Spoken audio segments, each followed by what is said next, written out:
Hello, my name is Jaekyung Willows. I'm a doctoral candidate at the University of Texas at Austin. I'm an Asian woman with dark brown hair and dark brown eyes, and I'm right now wearing a black blazer over me. Today, I will present my ongoing dissertation research project for AIRP Research Day 2024. The title of this study is The Effectiveness of Stimulus Control Transfer Procedures from English to Home Language on Listener Responding Skills for Transition-Age Bilingual Individuals with Autism Spectrum Disorder. This study is being conducted in collaboration with Dr. Laura Estep and Dr. Terry Felcamata. Please allow me to use the term autism to refer autism spectrum disorder, CLD for culturally and linguistically diverse, and home language for heritage language, and listener responding for LR interchangeably throughout my presentation. I was motivated to study this topic as I understand the increasing racial and ethnic diversity in student population in the United States. That is 48% of US citizens under 18 years are of racial minorities. And 15% of total school enrollment are students with disabilities. Among CLD families with children with disabilities, there are bilingual families of children with autism among them. When children with autism are being raised in a family with at least one bilingual parent, they need to communicate in their heritage language with family. Research studies reports that returning heritage language to their language environment can be a way of supporting smooth transition to adulthood. In consideration of benefits of bilingualism and parents' desires for it, teaching heritage language to children with autism is worthy paying attention.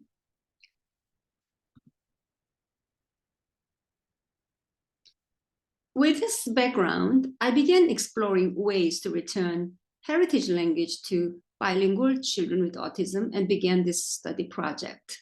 The purpose of this research is to assess the effectiveness of the transfer of stimulus control from trained English LR skills to the same LR but untrained in heritage language with the English prompt support to increase LR repertoires in their heritage language that are meaningful to their families.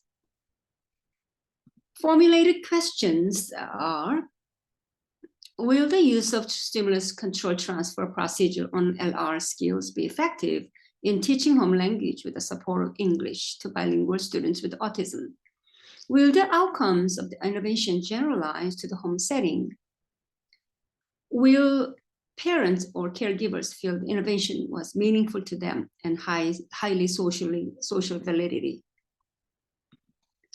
Method I have used is a single case design, a non-concurrent multiple baseline design across participants.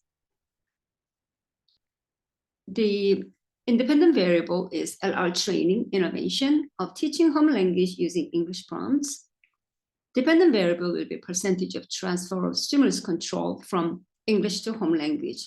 The mastery criteria is 80%. And potential confounding contextual variables will be detected by parents' daily check-in questionnaires, which has explanation, text of data entry as well. The procedures of the study experiment is starting with cold probe of both English and heritage language, and then we start with baseline and teach intervention. That phase includes 0-second delay, which is errorless teaching, 2-second delay, 5-second delay, and also no prompt at all stage before we move on to generalization and maintenance phases. Maintenance will happen 2 weeks after the generalization. Participants who are included in my study diagnosed with formally as autism and from a bilingual family and have experiences in receiving ABA therapy services currently or in the past, and at the time of pre-assessment, their score for receptive language skill in English is higher than their home language skills, using receptive one-word picture vocabulary test of 4. Participants were recruited from a local autism center in Central Texas that provides ABA services to individuals with autism. We have almost finished the participant 1 and begin participant 2.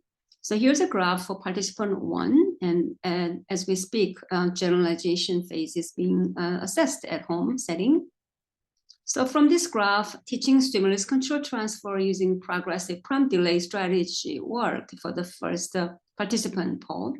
The baseline displayed participants' LR skills before the training, which was 0, means that the participant did not make accurate answers for 3 sets of 5 tries. And then during each training phases, he slowly but surely met the mastery criteria and above. So this graph shows the participants' successful mastery of new listener responding skill in Cantonese, which is his mother's language.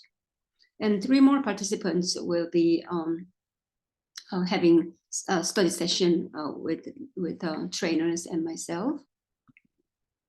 I would like to share a discussion section of it. So, important role of heritage language skills in post-secondary life. Why is it important? Because development of language underpins the ability of an individual to communicate across their lifespan. And heritage language teaching can be an anticipated social significance of the teaching content, especially when collaborating with parents. In my study, the LR list came from parents. Parents select meaningful expressions they can be using at home and gave it to me, and then I will be teaching participants. And so the use of native language in the home also is tied to cultural identity, and it facilitates communication and connectedness with their child. And also it promotes natural support directly and indirectly, which is CLD families' preferences for supporting post-secondary life for their children with disabilities. Supporting heritage language also is a way of culturally competent transition planning provision. Language is a cultural component, essential cultural component for the transition to adulthood. Synthesis, which is chapter 2 of this dissertation, findings of data synthesis show to us that the expressed needs of CLD families with transition age, children with autism and also IDD. They have mentioned that using home language to support for IEP meetings and all collaboration meetings with teachers will be very helpful, and it will really serve them culturally competent ways. And also the parents have said that teaching cultural values to their children are very important for preparing them to become an adult. And as we know, language is a huge part of the cultural heritage. This study has the limitations, variabilities of the receptive vocab assessment outcome and heritage language in English were there, and participant characteristics like SES, AGS, and level of exposure to the heritage language at home were different. When I gathered the data, some families use more English at home, some use more heritage language at home. And also individual differences in verbal communication skill levels from a minimally verbal to a fully verbal students were included in our study. And also geographical limitation of the sampling, which was limited to one state, one region for participants to be recruited from. This sums up my study.